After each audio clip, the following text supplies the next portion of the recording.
It's been years in the making, and now arguably English football's largest and most controversial case has a start date. Yes, the Premier League's long-awaited hearing into Manchester City's 115 alleged charges will begin on Monday. Sam Wallace and Jonathan Liew joined us on Back Pages tonight, last night, and agreed it is paramount a resolution is found.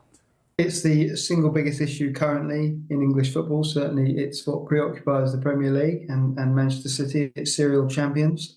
It's the biggest legal case, I suppose you'd say, outside of those that have been fought in the courts around football, but certainly in terms of football's regulatory authorities. Most of the governance of football falls upon the FA, but this one is in the Premier League's court. It is hard to understate just how important this is, and the implications are huge either way. There are so many, thorny, potential conflicts of interest to be sidestepped, and it's essentially had to assemble an apparatus to fight this case almost from scratch, because it is, historically been quite a small, streamlined body without the without means necessarily to fight a litigation of this scale, and it is unbelievably complex in scale.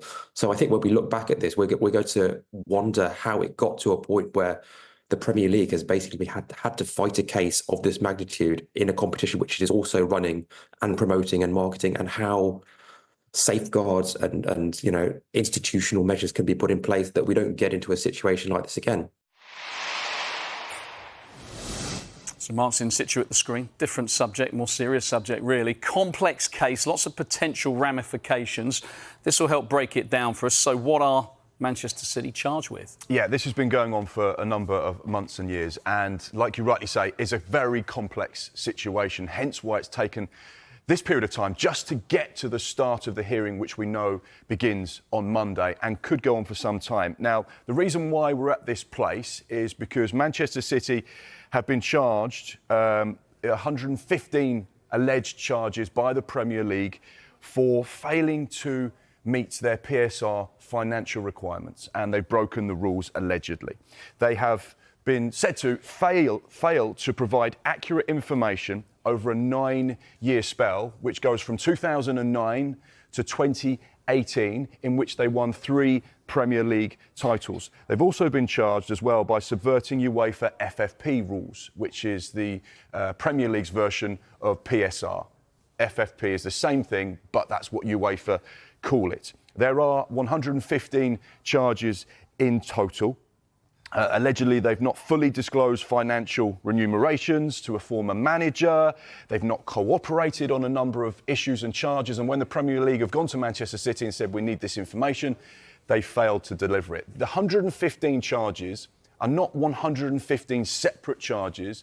There will be some of those charges that are the same charge. For example, failing to provide information once, twice, 3 times, and so on, is the same charge, but there could be multiple versions of the same charge. So that's, in a nutshell, what they've been charged with. OK, so bullet point 2. What could happen to the club? There are various things that obviously could happen. They could be found not guilty. They could walk away without any charges, any punishments whatsoever. However, that looks very unlikely at this stage with the number of charges and the length of time it's taken to get to this point. There could be points deductions, there could be fines, there could even be expulsion from the Premier League. However, I would suggest that is a very unlikely thing at this stage. That would be the most extreme punishment that they could face. And the other thing to point out is that this potentially could go on for 6, 7, 8 months. This is something that will start on Monday, but may go on for some time. OK. The key thing is time frame, I guess. It's a lot of charges, isn't it? To get through, a lot of work is going to be needed to be done. When will a decision be made? Now, the initial hearing is expected to take up to 2 months. So that takes us into November. After then, Manchester City could say, we don't agree with this, we don't agree with your findings, and we don't agree with what you've said in the last 2 months, so therefore we are going to appeal. Therefore, it could even go into February, March or April next year, depending on that appeal process, if Manchester City do decide to appeal. So it's very likely it will be towards the back end of this season before we find out exactly what the outcome is of Monday's hearing.